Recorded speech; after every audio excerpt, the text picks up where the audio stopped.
La sirène hurlait dans la nuit parisienne comme un cri primal, déchirant le voile de brume qui enveloppait les quais de la Seine. Jules, le badge encore luisant sous la lune pâle, plaqua violemment l'homme contre le mur de pierre froide, son cœur battant au rythme d'une rage qu'il ne s'expliquait pas. Espèce de pervers, cracha-t-il, les menottes claquant comme un verdict divin, ignorant que ce geste venait de fissurer les fondations mêmes de sa loi intérieure, celle qu'il avait juré de défendre jusqu'à l'os. Les lumières des phares dansaient sur l'asphalte mouillé, transformant les flaques en miroirs brisés qui reflétaient les tours de Notre-Dame comme des spectres accusateurs. Maxime, le souffle court, sentit le métal glacé mordre ses poignets. Et dans cet instant suspendu, il croisa le regard de son bourreau à un bleu acier, dur comme l'hiver normand, mais traversé d'une fêlure imperceptible. Un doute qui n'avait pas sa place dans l'uniforme impeccable. Tu ne sais pas ce que tu fais, officier, murmura-t-il. Sa voix un filet de velours râpé par la peur, tandis que la pluie ruisselait sur son visage, effaçant les traces d'un baiser volé quelques minutes plus tôt, sous les arches sombres du pont. Jules recula d'un pas, essuyant l'eau de son visage d'un revers de manche rageur. 28 ans de service dans la brigade de répression de la délinquance contre les personnes au BRDP. Comme on l'appelait dans les couloirs feutrés du commissariat central de Paris, et voilà qu'il se retrouvait à traquer des ombres dans la nuit. Des amants fugaces qui osaient défier les lois invisibles de la décence publique. La loi Taubira. Cette relique progressiste de 2013 qui légalisait le mariage pour tous, n'avait jamais apaisé son dégoût viscéral. Pour lui, c'était une tache sur le drapeau tricolore, un poison qui rongeait les fondations de la famille française. Et ce soir, sous prétexte d'un tapage nocturne à un baiser trop bruyant, une étreinte trop visible, il avait frappé. Fort. Comme toujours. L'homme qui l'avait arrêté s'appelait Maxime Duval. 32 ans. Artiste peintre raté qui squattait un atelier dans le Marais. Ce quartier maudit où les couleurs arc-en-ciel flottaient comme des insultes aux yeux de Jules, tandis qu'il le poussait vers la voiture de patrouille. Une Renault Mégane banalisée garée en travers de la chaussée. Jules ne pouvait s'empêcher de noter les détails, la chemise blanche trempée collée au torse musclé, révélant les contours d'un tatouage discret à un cœur entrelacé de ronces. Peut-être. Et les lèvres gonflées par le froid. Ou par autre chose. Tu vas pourrir en cellule pour outrage aux mœurs, grogna-t-il, claquant la portière avec une violence qui fit sursauter son coéquipier. Un jeune bleu nommé Laurent qui observait la scène depuis le siège passager, les yeux écarquillés. Le trajet jusqu'au commissariat fut un silence pesant, seulement rompu par le crépitement des essuie-glaces et le ronronnement du moteur. Maxime, les mains liées derrière le dos, fixait le pare-brise, revoyant en flash la soirée qui avait basculé, un verre de vin rouge au comptoir général. Ce bar bohème aux berges du canal Saint-Martin, où il avait rencontré cet inconnu aux yeux verts. Un flirt innocent qui s'était mué en passion sous la pluie. Et puis, l'ombre surgissant de nulle part. L'uniforme comme un coup près. Il n'avait pas crié. Pas supplié, à quoi bon? Paris, ville des Lumières, cachait ses préjugés dans les recoins les plus sombres. Au commissariat, niché dans les entrailles du 36 quai des Orfèvres, ce bastion légendaire qui puait encore le tabac froid et les regrets, Jules traîna Maxime jusqu'à la salle d'interrogatoire. La pièce était un cube de béton nu, éclairé par une ampoule jaunâtre qui bourdonnait comme un essaim enragé. Il le fit asseoir sur une chaise métallique, les menottes fixées à la table boulonnée au sol, et s'assit en face, allumant une cigarette malgré l'interdiction. La fumée s'enroula autour d'eux comme un serpent complice. Nom. Prénom. Profession. Aboya Jules. Son stylo grattant le formulaire avec une précision militaire. Maxime leva les yeux. Et pour la première fois, Jules sentit un frisson le traverser au pas de peur. Non. Mais d'une curiosité malsaine. Comme si cet homme détenait un secret qu'il refusait de partager. Maxime Duval. Peintre. Et toi? Capitaine des âmes perdues? Répondit-il avec un sourire en coin. Un éclat de défi qui fit grincer les dents de Jules. Personne ne le provoquait ainsi. Pas dans son territoire. La nuit s'étira en heures interminables. Jules posa les questions rituelles, motif de la présence sur les quais. Identité du partenaire, un fantôme. Maxime jura. Un voyageur de passage. Consommation d'alcool. Antécédents judiciaires. Rien. Maxime était clean. Un citoyen modèle si ce n'était pour ses penchants. Comme Jules les qualifiait dans ses rapports. À chaque réponse, Jules sentait une bile monter. Un mélange de colère et de... Quoi? D'envie? Il chassa l'idée d'un haussement d'épaule. À 45 ans. Divorcé depuis 10 ans d'une femme qui n'avait jamais compris ses silences. Jules vivait pour le boulot. Sa loi à lui. C'était l'ordre, pas de vague. Pas de faiblesse. Surtout pas celle-là. Pourtant. Au fil des heures. Les silences s'alourdirent. Maxime raconta son enfance à Lyon. Un père ouvrier qu'il avait renié à 16 ans après avoir surpris un baiser volé dans la cour de l'école. Il m'a dit que j'étais une honte. Murmura-t-il. Les yeux perdus dans la fumée. Mais j'ai appris à peindre la douleur. À la rendre belle. Jules écouta malgré lui. Hochant la tête avec raideur. Il pensa à son propre père. Un colonel à la retraite qui avait passé sa vie à marteler que les déviants étaient le cancer de la nation. Était-ce pour ça qu'il avait intégré la police? Pour expier? Ou pour punir? À l'aube? Alors que le ciel virait au gris perle au-dessus des toits de zinc. Jules rédigea le PV. Pas de charge retenue, la loi protégeait ses actes en privé. Et le baiser avait été discret. Presque poétique. Mais il garda Maxime en garde à vue pour vérification. C'était son droit. Son pouvoir. En le raccompagnant à la cellule. Il croisa son regard une dernière fois. Tu crois que la loi te protège, lâcha-t-il. Moqueur. Maxime s'arrêta net. Non. Mais l'amour? Si. Et toi? Qu'est-ce qui te protège? Jules? Comment savait-il son prénom? Un badge aperçu dans la confusion. Ou l'intuition d'un homme qui lisait les âmes comme des toiles vierges. Jules claqua la porte de la cellule. Le cœur cognant comme un tambour de guerre. Il ne le savait pas encore. Mais cette nuit avait allumé une mèche. La sienne.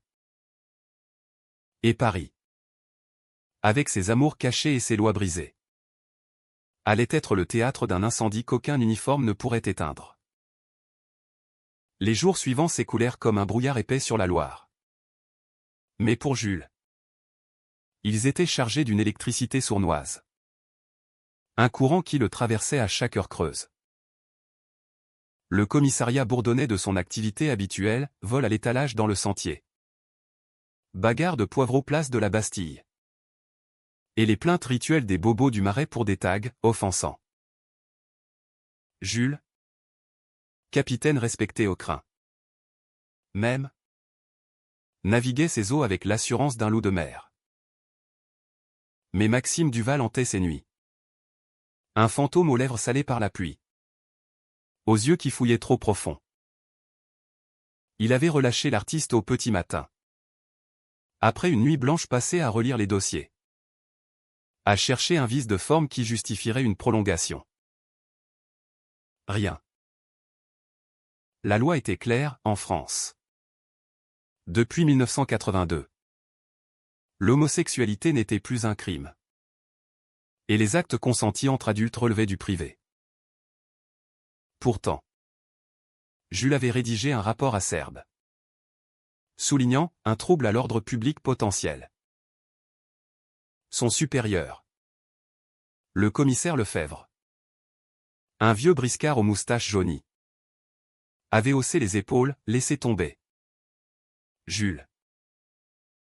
On n'est pas en 1942. Mais Jules ne lâchait pas. Pas quand ça le rongeait ainsi. Dehors, Paris s'éveillait sous un soleil timide d'automne. Les feuilles des platanes jonchant les trottoirs comme des confettis mélancoliques.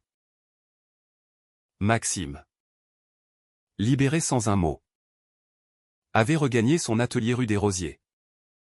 Un grenier aux murs couverts de toiles inachevées au dénus masculin entrelacés. Des paysages urbains saignant de solitude. Il peignit cette nuit-là. Frénétiquement.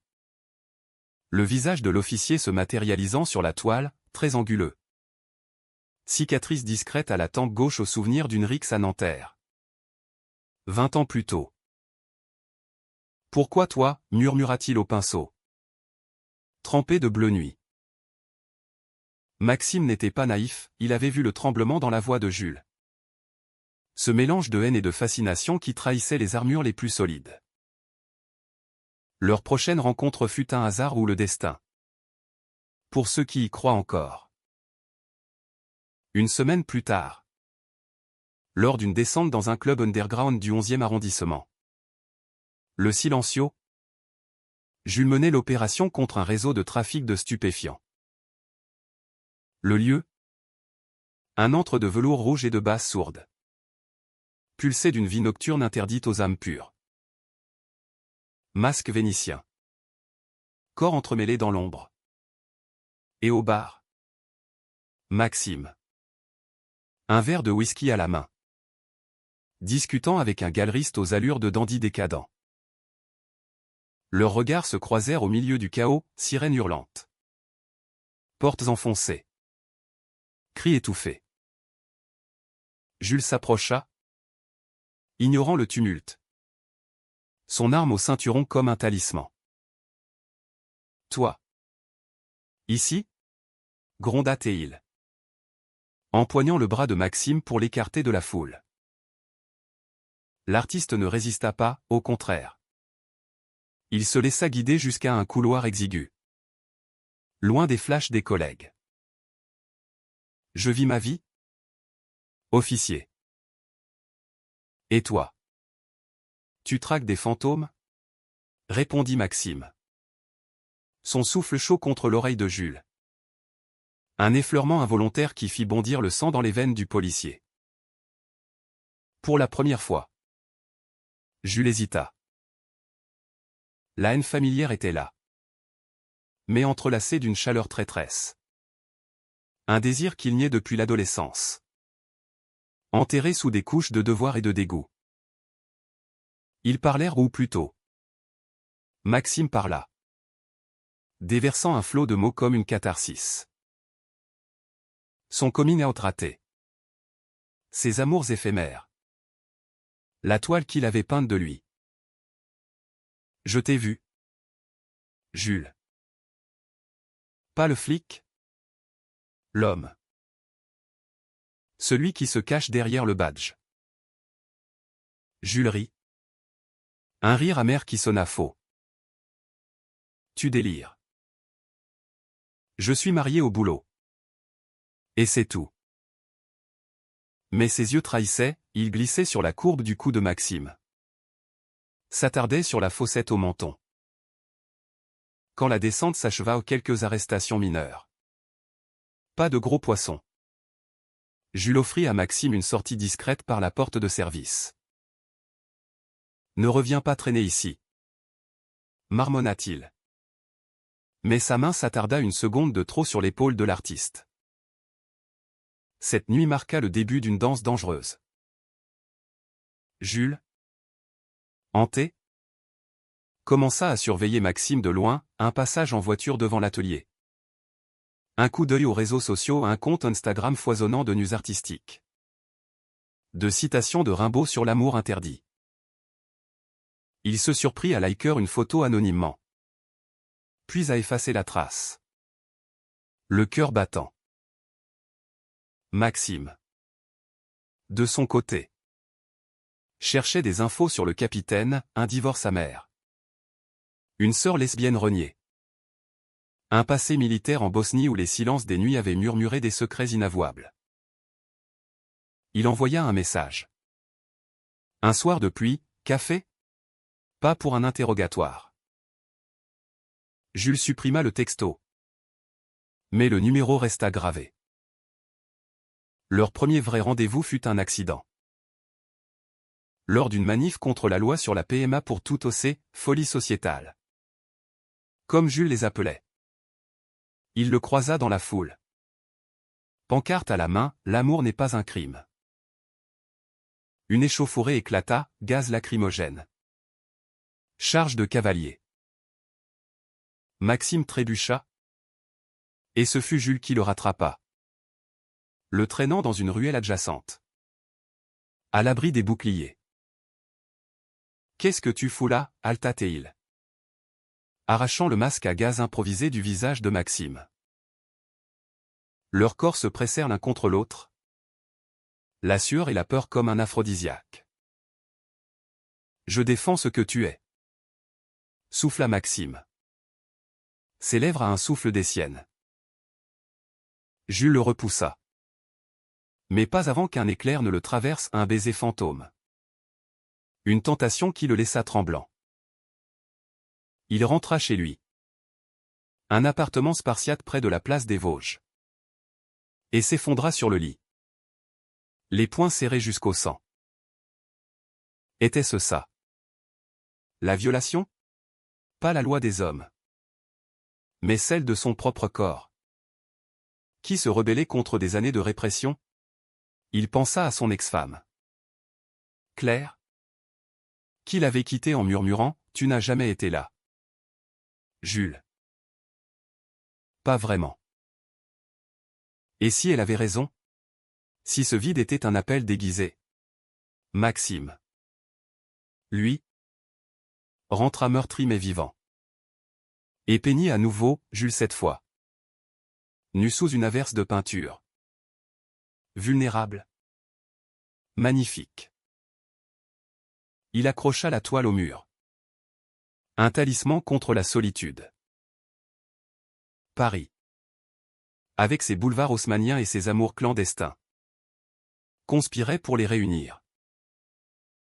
Mais les ombres s'allongeaient, un collègue de Jules, flairant son trouble, commença à poser des questions. Et Maxime, ignorant encore, s'ouvrait à un ami galeriste. Racontera l'officier, fascinant. La trahison guettait. Tapis dans les recoins des confidences. Bientôt. Le feu couvrait. Et Jules? Ignorerait-il encore que sa propre loi, celle du déni, venait d'être brisée en mille éclats? L'hiver s'installa sur Paris comme un manteau de plomb. Les flocons rares se mêlant à la pollution pour former une boue grise qui collait aux semelles. Jules marchait les épaules voûtées. Son écharpe bleu marine, cadeau de sa sœur Élise. Celle qu'il n'appelait plus depuis des années, serrée autour du cou comme une chaîne. Les nuits étaient pires, rêves fiévreux où Maxime apparaissait. Non comme un criminel, mais comme un amant. Ses mains effleurant la peau de Jules dans une danse interdite. Il se réveillait en sueur, le corps arqué, et jurait en allumant une cigarette, le filtre tremblant entre ses lèvres. Leur second rendez-vous fut délibéré. Un café au Procope. Le plus vieux de la ville. Avec ses murs tapissés de reliques voltairiennes. Maxime arriva en retard. Une écharpe rouge sang autour du cou. Un sourire timide aux lèvres. J'ai cru que tu ne viendrais pas, dit-il en s'asseyant. Commandant 2 chocolats chauds sans demander. Jules, raide sur sa chaise, observa les passants par la vitre embuée, couple hétéro main dans la main. Indifférent au monde. C'est une erreur. Grommela-t-il. Je suis en service. Mensonge. Il avait pris sa journée, prétextant une grippe. Pourtant, ils parlèrent. Des heures. Maxime raconta ses expositions ratées à la FIAC. Ses toiles vendues aux enchères pour payer le loyer, Jules. Pour la première fois. Évoqua la Bosnie. Ces nuits où les soldats murmuraient des aveux dans l'ombre des bunkers. Où l'amour était un luxe mortel.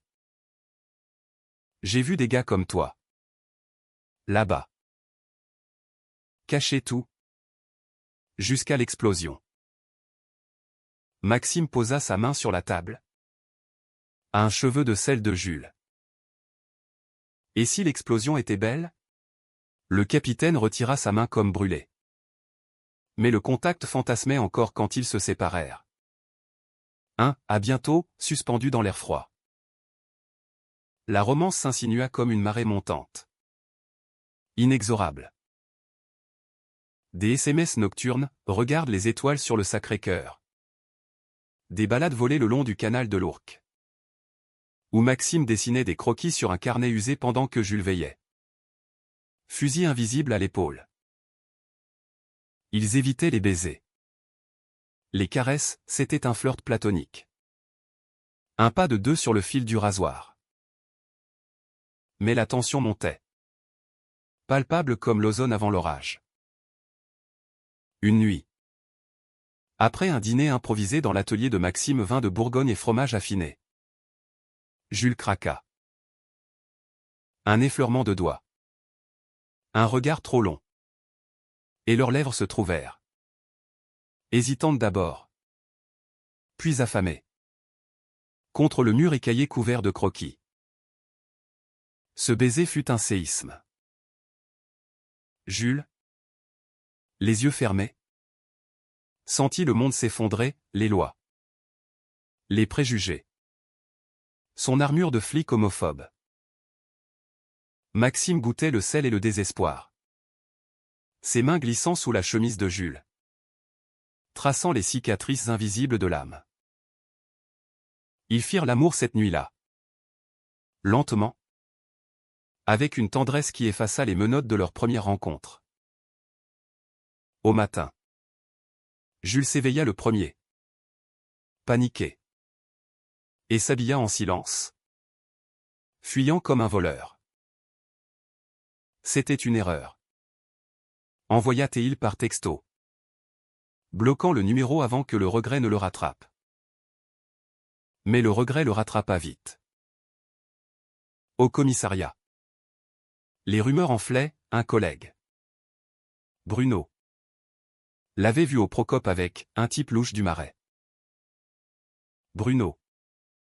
Un beauf homophobe pur jus. Ricana dans la salle de pause, t'es en train de virer. Capitaine? Attention. La loi protège pas les traîtres. Jules le frappa un crochet du droit qui envoya Bruno au tapis. Et se retrouva suspendu pour violence injustifiée. Lefebvre. Dans son bureau au meuble massif. Secoua la tête, qu'est-ce qui t'arrive? Jules? T'es pas toi-même. Il ne répondit pas. Comment expliquer que son monde s'effritait? Que l'homme qui l'avait arrêté était devenu son obsession. Son salut? Maxime. De son côté. Souffrait en silence. Le silence radio de Jules le rongeait, il peignit des toiles sombres. Des amours brisés sous des ciels de tempête.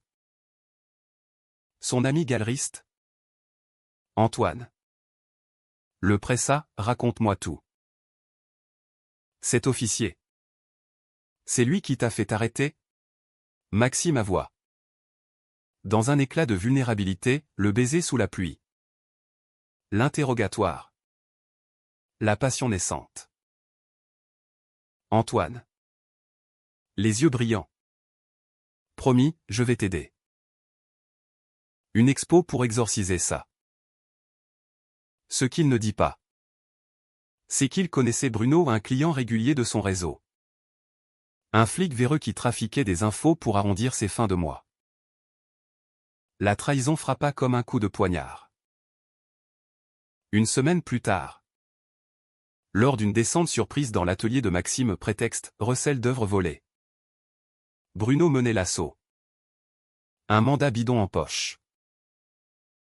Jules, réintégré provisoirement, assista de loin, le cœur au bord de l'implosion. Maxime, menotté à nouveau, croisa son regard, pas de haine. Juste une douleur infinie. Tu savais, articula-t-il silencieusement. Jules nia de la tête. Mais le doute s'installa. Était-ce sa faute? Son silence? La nuit qui suivit fut le pic du drame. Jules confronta Bruno dans un bar miteux de Belleville. Les poings prêts. C'est toi qui as balancé Maxime, hurla-t-il. Bruno ricana. Ivre de bière et de venin, et alors? T'es mouillé. Capitaine. J'ai vu tes SMS effacés. T'es comme eux. Un PD en uniforme. Le mot claqua comme une gifle. Jules le roi de coups. Jusqu'à ce que les renforts arrivent. Sirène en furie. Arrêté pour agression sur collègue. Il atterrit en cellule la même que Maxime. Ironie cruelle du sort. Au petit matin. Élise vint le voir. Sa sœur aux cheveux courts et au regard las. Celle qu'il avait jugée pour son choix de vie. Idiot, murmura-t-elle à travers les barreaux. Tu te punis pour ce que tu es. Maxime m'a appelé. Il t'attend. Jules s'effondra. Les larmes coulant pour la première fois depuis des décennies. La loi qu'il avait violée n'était pas celle des hommes. Mais la sienne, celle du mensonge à soi-même. Et le prix était une trahison totale, celle de Bruno. Complice d'Antoine pour un gain sordide. Et la sienne. Plus profonde. Envers l'amour qu'il avait fui. La cellule était un tombeau de béton. Imprégné d'odeurs de désinfectant et de désespoir. Où les échos des pas des gardiens résonnaient comme des jugements divins. Jules, assis sur la couchette dure, les genoux ramenés contre la poitrine, revivait la scène en boucle, le visage tuméfié de Bruno. Les flashs des caméras des collègues. Et au-delà, les yeux de Maxime. Ce mélange de pardon et de brisure qui le entrait jusqu'à la tombe. Il avait tout perdu en une nuit, son badge. Sa réputation. Son illusion de contrôle. Mais le pire, c'était la révélation, il n'était pas le chasseur. Mais la proie de ses propres démons. Élise revint le soir même. Armée d'un avocat, un jeune flamboyant nommé Lucien. Qui sentait le musc et les causes perdues. On va te sortir d'ici, Jules, dit-elle. Sa voix ferme comme le granit breton de leur enfance. Mais après, tu parles. À moi. À lui. Lui. Maxime. Le nom seul faisait vibrer quelque chose en Jules. Un accord parfait dans la cacophonie de son âme. Il hocha la tête. Muet. et signa les papiers sans lire. La caution fut payée par Élise, qui avait vendu une broche de famille pour sa geste de réconciliation qu'il ne méritait pas. Libéré sous contrôle judiciaire, Jules erra dans les rues de Paris comme un fantôme, évitant les regards, les murmures, le Marais. Ce quartier qu'il avait maudit devint son refuge involontaire. Il s'assit sur un banc place des Vosges, observant les couples hétéros, homo, indifférenciés, et pour la première fois, ne vit pas de perversion, mais de la vie. Une vie qu'il avait niée, punie chez les autres pour ne pas la affronter en lui.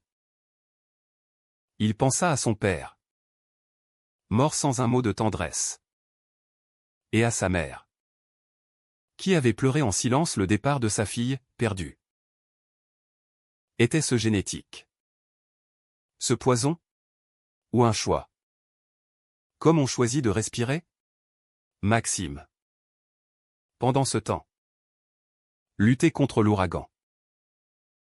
L'atelier saccagé. Ses toiles confisquées sous prétexte d'enquête, en réalité vendues au marché noir par Bruno et Antoine. Alliance perfide née d'une rancune commune contre le système. Maxime erra dans les rues, dormant chez des amis, peignant sur des bouts de carton récupérés.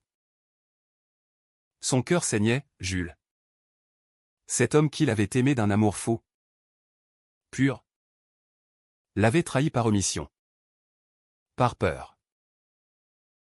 Pourtant, il ne haïssait pas, il comprenait. Car l'amour vrai est un miroir impitoyable, révélant nos failles avant nos forces. Leur confrontation fut inévitable, orchestrée par Élise lors d'un dîner chez elle. Un appartement cosy du 5e arrondissement avec vue sur le Panthéon. Maxime arriva le premier, pâle sous la lumière tamisée, un verre de vin tremblant dans la main. Quand Jules entra, manteau dégoulinant de pluie, le silence s'abattit comme une lame. Je balbutia le capitaine. Mais Maxime l'interrompit d'un geste. Pas de mots. Pas encore. Mange. Le repas fut un supplice exquis, rire forcé d'Élise. Silence lourd. Regard qui s'accrochait et fuyait. Après le café, Élise s'éclipsa, prétextant un appel. Seuls, ils s'affrontèrent enfin. « Pourquoi m'as-tu arrêté ?» demanda Maxime. Voix brisée. Jules s'agenouilla. Un geste inédit pour cet homme de fer. Parce que je me haïssais. À travers toi. Tu étais libre. Et moi. Prisonnier. Les larmes vinrent. Puis les aveux, les nuits solitaires. Les fantasmes refoulés. Le baiser en Bosnie qu'il n'avait jamais donné. Maxime l'écouta. Puis le releva. Leurs fronts se touchant. La trahison. C'était la mienne aussi. J'ai parlé à Antoine. Sans savoir. Ils s'embrassèrent alors. Un baiser de rédemption. Salé de sel et de regret. Qui scella une paix fragile. Mais le chaos guettait. Les jours suivants. L'affaire Bruno-Antoine éclata, une taupe au commissariat. Alerté par Lucien. Mena à des perquisitions. Bruno. Arrêté pour corruption. Balança tout, les ventes illégales. Les infos vendues. Et le rôle de Jules non comme complice, mais comme victime d'un chantage naissant. Il voulait le faire chanter sur ses goûts. Cracha Bruno aux enquêteurs. Un sourire tordu aux lèvres. Le scandale fit la une du Figaro, corruption au 36, un capitaine homophobe piégé par ses démons. Jules, Sally devint un symbole pour les uns. Un martyr, pour les autres. Un hypocrite. Maxime, au milieu de la tempête, organisa une expo d'urgence, loi brisée. Avec la toile de Jules au centre. Anonyme mais reconnaissable. La presse afflua. Les militants LGBT défilèrent. Et au vernissage, Jules apparut. Main dans la main avec Maxime. Pas un mot. Juste un regard qui valait tous les discours. Élise, en larmes, les serra dans ses bras, ma famille. Enfin. Pourtant, la paix était précaire. Jules démissionna, optant pour un poste de consultant en sécurité privée au loin des menottes. Proche de l'âme. Maxime vendit sa première toile majeure. Un portrait de deux sous la pluie. Mais la trahison avait laissé des cicatrices, nuit d'insomnie. Doute lancinant. Et si on recommence, murmurait Maxime. Jules, serré contre lui, répondait, alors on répare. Ensemble. Paris. Témoin indifférent. Continuait son ballet, lumière de la tour Eiffel clignotant comme un cœur battant. Scène coulant ses secrets oubliés. Leur amour, né d'une arrestation, fleurissait dans les interstices de la loi humaine. Imparfait, éternel. Le printemps revint sur Paris avec une douceur insolente. Les cerisiers du Luxembourg explosant en nuages roses qui contrastaient avec les cicatrices encore vives de l'hiver. Jules et Maxime, enlacés dans leur nouvelle routine, habitaient désormais un petit appartement rue de Birague. Un nid d'aigle aux poutres apparentes où les toiles de Maxime côtoyaient les médailles jaunies de Jules. Ce n'était pas le grand amour hollywoodien. Non, pas de roses éternelles ni de serments sous la lune. Mais un compagnonnage forgé dans le feu. Humain et nu. Où les silences parlaient plus que les mots. Jules avait changé. Ou plutôt, s'était révélé. Plus de patrouilles nocturnes. Plus de rapports acerbes contre les déviants, il donnait des conférences dans les lycées. Anonyme sous un pseudonyme. Racontant son chemin de croix, la loi que j'ai violée n'était pas celle du code pénal, mais celle de mon humanité. Les ados l'écoutaient. Yeux écarquillés. Et Maxime, fier dans l'ombre, peignait ses moments sur de petites esquisses des portraits de Renaissance. Élise, réintégrée dans leur vie comme un pilier manquant, organisait des dîners dominicaux où le vin coulait et les rires effaçaient les ombres. Bruno pourrissait en prison. Condamné à 5 ans pour corruption et diffamation, Antoine, ruiné, avait fui en Belgique, laissant derrière lui un sillage de regrets. La trahison, une fois exposée, s'était muée en leçon, pour Jules. Un rappel que la haine est le plus grand des voleurs, pour Maxime. Une preuve que l'amour survit aux tempêtes. Ils en parlaient souvent. Allongés sur le lit des faits. Les doigts entrelacés, et si on n'avait pas eu cette nuit pluvieuse, demandait Maxime. Jules souriait. Traçant un cœur sur sa peau, on se serait trouvé ailleurs. Le destin était tu. Le climax de leur histoire ne fut pas une explosion, mais une célébration discrète, l'inauguration de l'expo permanente au Centre Pompidou. Amour interdit, histoire de résilience. La toile centrale. Celle de leur premier baiser sous la pluie. Trônait sous les spotlights. Signé, J. et M. La foule applaudit aux militants. Artistes. Même Lefebvre. Moustache grisonnante. Serrant la main de Jules avec un clin d'œil bourru, t'as toujours été un bon flic. Fiston. Juste un peu aveugle. Maxime. En costume noir ajusté. Murmura à l'oreille de son amant, regarde-nous. De la cellule à l'éternité. Mais la vie, cruelle dans sa tendresse, réservait encore des épreuves. Un soir d'été. Lors d'une promenade sur les berges de la Seine, la même où tout avait commencé. Jules s'effondra. Une douleur fulgurante à la poitrine. Infarctus. L'hôpital Cochin devint leur nouveau champ de bataille, bip des moniteurs.